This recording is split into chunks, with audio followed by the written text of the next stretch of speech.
Hi. How are you? Totally valid. It's funny that Lauren mentioned that I like to take pauses when I'm speaking, because that's actually the first thing that I wanted to address to you. It's funny because I can barely see you.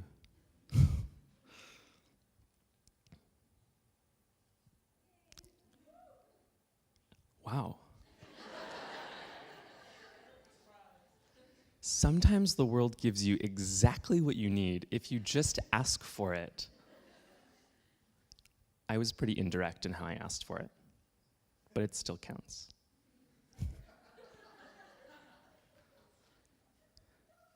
The pauses that I take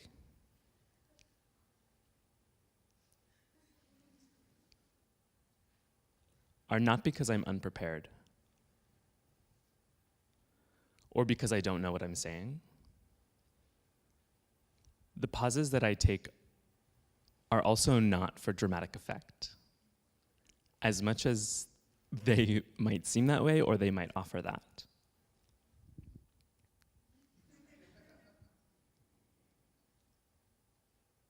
I take pauses when I'm speaking because I want to give myself the space to hold myself accountable for listening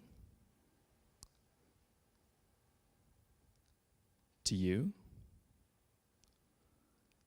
but also to the sound of my own words as they come out of my mouth. So that I can ask myself, did I really mean that?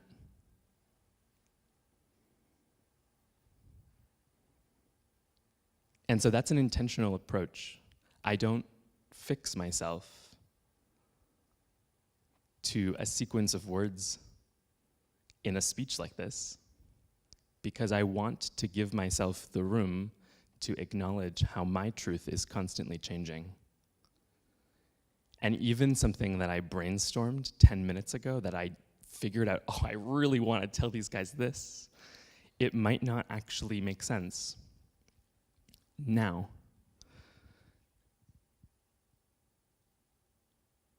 And so as I'm talking to you, I'm actually figuring out a puzzle.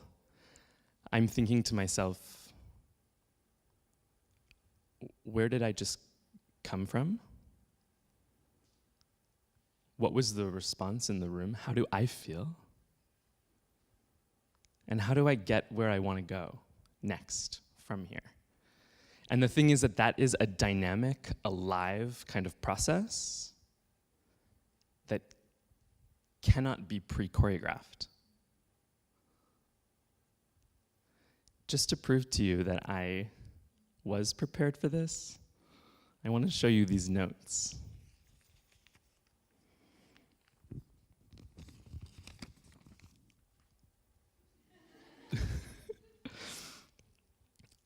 The notes are like one word or two words, sometimes, up to maybe 3 or 4 words. They're kind of like landmarks for me. And I'm going to leave it down here just as a safety net in case I need it.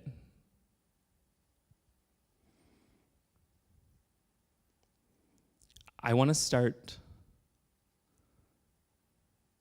to continue, I should say. See, that was an example. I said something and then I realized that's not exactly what I mean, and then I edited myself. You know what I mean? You with me? So I want to continue by letting you know how grateful I am for the opportunity to speak in front of you today, how excited I am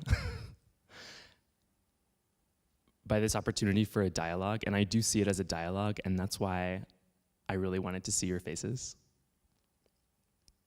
That's why I insist on listening.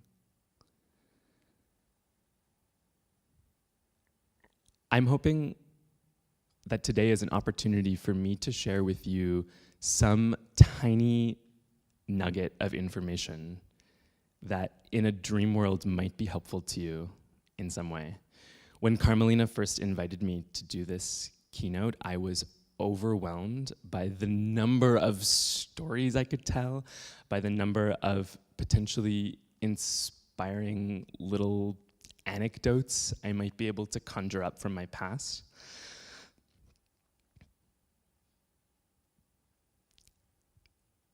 But then I realized that I can't share my whole life with you. But what I can do is I can share some part of my DNA, some part of me that is so basic to me now because it's changed me. And that part of my DNA is a way that I strive to live. I am in a process of trying to figure out how to live this way. And so forgive me for all the mistakes that I will make explaining it, but also for all the contradictions, as I might not do all the things that I'm talking about in this moment either.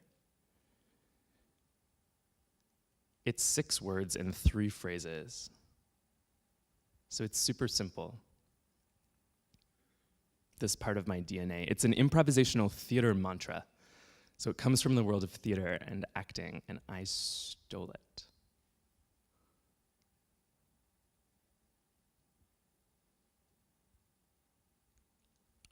I'm pretty nervous right now.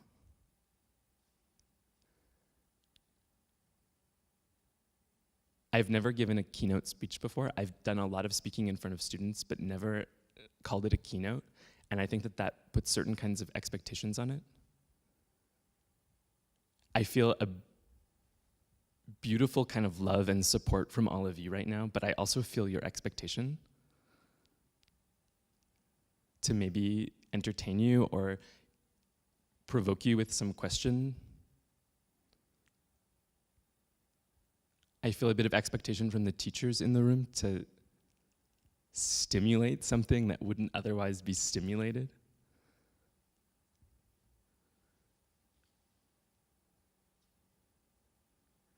Also, being around high school students, which most of you are, right? Reminds me of a time in my life when I didn't have a lot of friends. Like in high school, I felt a bit like an outsider sometimes. And I'm telling you all of these things now because it relates and is central to the practice of the first element that I want to talk about today, which is let go. Let go.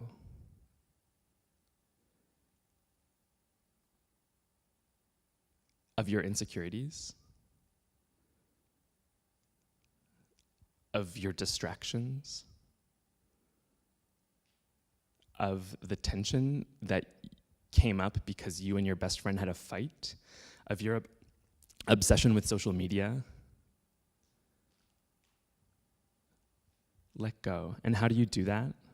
How do you strive to do that? You strive to do that by putting it out into the open, by acknowledging it. And so that's what I tried to do just now.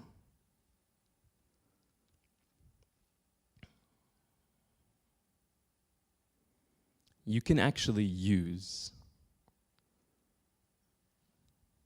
all of your demons,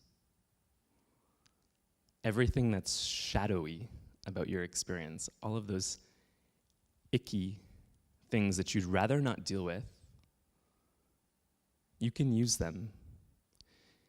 And by doing that, you can evict them from your precious inner space. And by evicting those things that you would rather not think about into the external space, you shine a spotlight on them, kind of like the spotlights that are on me. And then you're forced to deal with it. Then you can kind of move forward. So I like to lead with transparency. I like to tell people what's going on with me. And this is all a part of letting go. I had a wonderful teacher once who would always tell me, she would use the phrase, "How fascinating." Like whenever anything would go wrong, she would say, "How fascinating." And I actually thought that was really fascinating. someone shoves you on the bus accidentally, as opposed to getting angry at them, you go, how fascinating. This person's in a rush. Wow, I know what that feels like.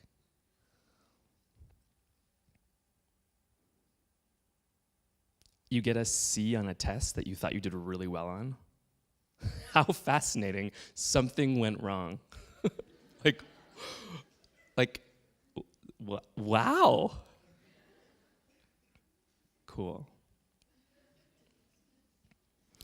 So as a part of step 1, let go, I invite you to consider how you can acknowledge your insecurities, your vulnerabilities, those things that distract you.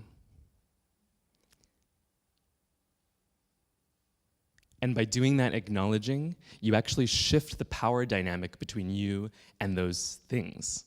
Instead of them being in control of you, all of a sudden you are in control of them. You've been like, you can't be in here, you're gonna go out there. And that feels great. It feels great.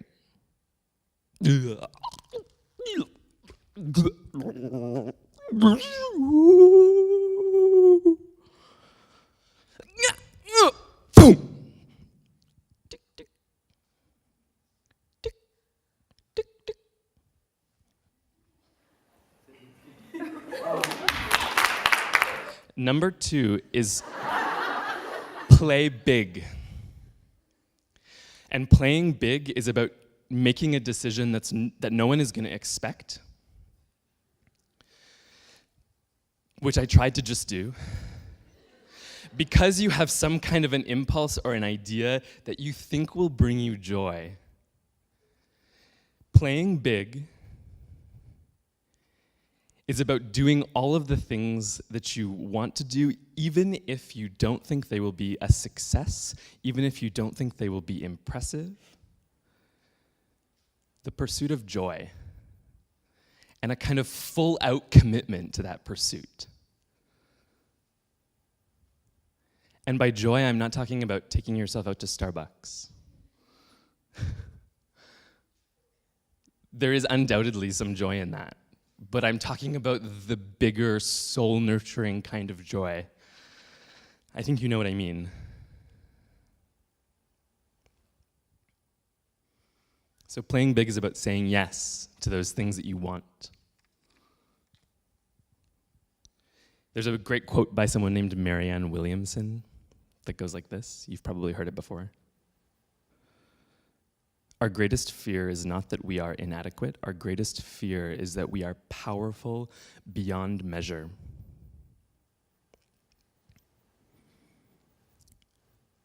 And what if that was really the case? What if we didn't know how to deal with all of our power once we figured out how to be empowered? It's terrifying, the kind of responsibility that you would have. But playing big is about insisting that it's worth it.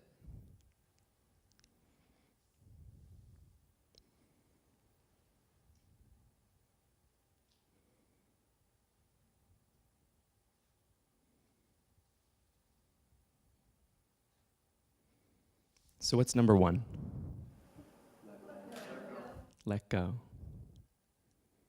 What's number 1? Yes, Ilsa. We have an Ilsa in the audience. What's number 2? Oh, but come on. Can you play big in your saying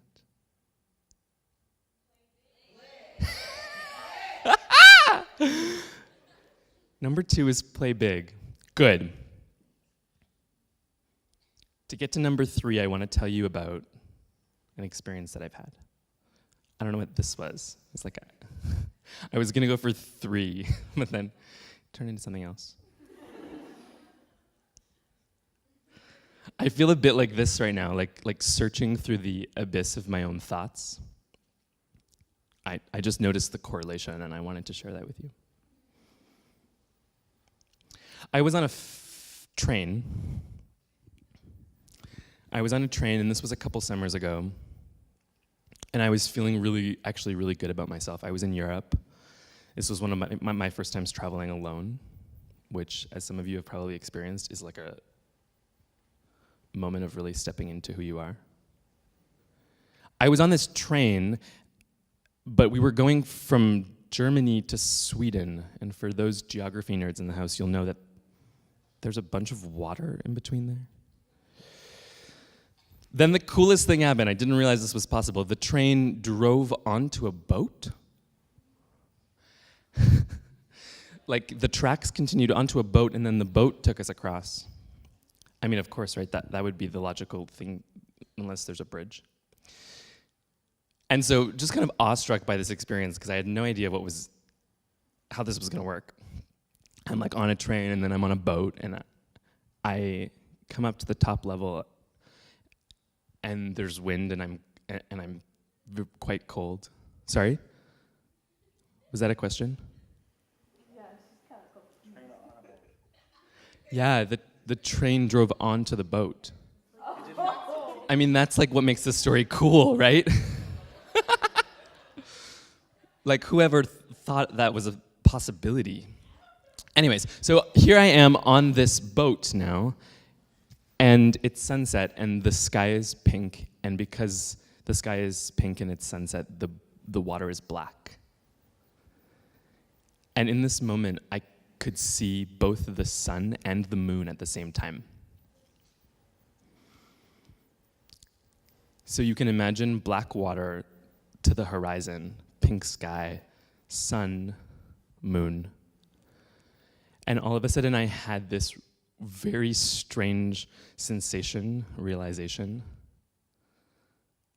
that came out of me, I think, because I could feel the kind of celestial triangulation. Like, there was the sun, there was the moon, and here I was on another like big rock. And then I started to think about where I was in relation to the sun and the moon, and then I realized like that if this was the globe, I was kind of like on the side of it. Like, I wasn't on the North Pole, right? I was like on the side, like between Germany and Sweden. And then I'm looking down at this water, this black water, and thinking to myself, like, oh my God, the water is magnetized to the earth, like a magnet sticks to a fridge, like this way? Do you know what I'm saying?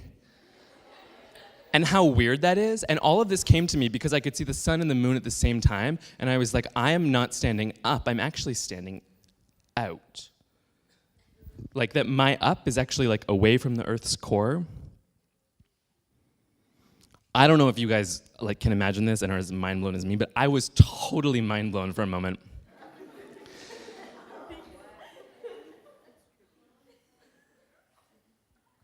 Wait, did that make sense? Okay, good. Up is something that we take for granted, right? Usually. But my up, on the other side of the earth, that same direction is down. Like, on the other side of the earth, there's like a city that's like upside down. Like, if you went all the way down through the earth, then you would like come out the other side and there would be like something else happening down there, but it would be like stuck to the bottom. Anyway, so the reason why I'm telling you this story relates to point number 3. Point number 3 is notice more. Notice more. I tell you this story because it made me feel really small. This feeling of being magnetized to the side of a floating rock in the middle of the universe made me feel small. Made me remember how much more there is out there. And so you need to give yourself the time, the pauses, to be in the act of noticing. Because sometimes the world gives you what you need. The other day I was going into a meeting and I was feeling super anxious, and I sat down for a moment just to notice. And then this adorable little dog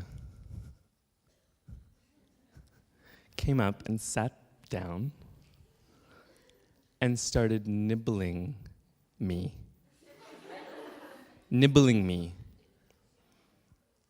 And then I was just like, oh, life is great. I have everything I need to walk into this meeting feeling good. But it required me taking the time. So what's number 3? What's number 2? Hey, yeah! And what's number 1?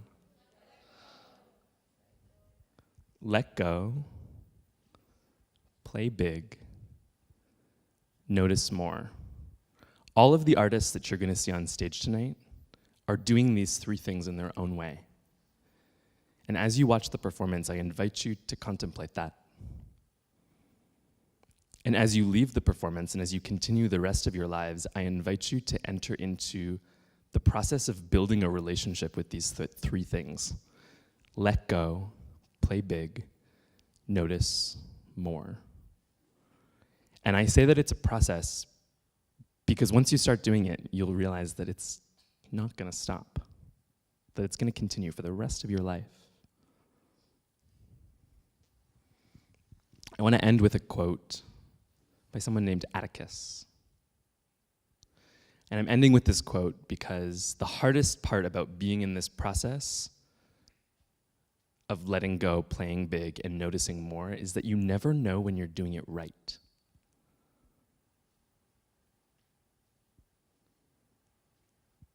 Atticus says, the hardest step that we all must take is to blindly trust in who we are.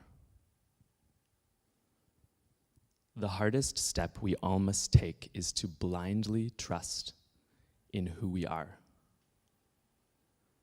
And to me, this is so beautiful. Because the question of who we are, which you're all working on this weekend as you move towards your truth, is pretty elusive and constantly changing. And there's no teacher handing you a rubric so that you can know if you're doing it right or not.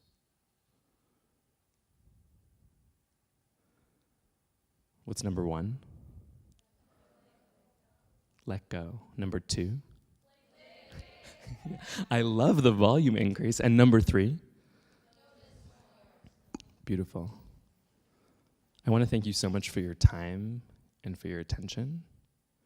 And with that, I am done.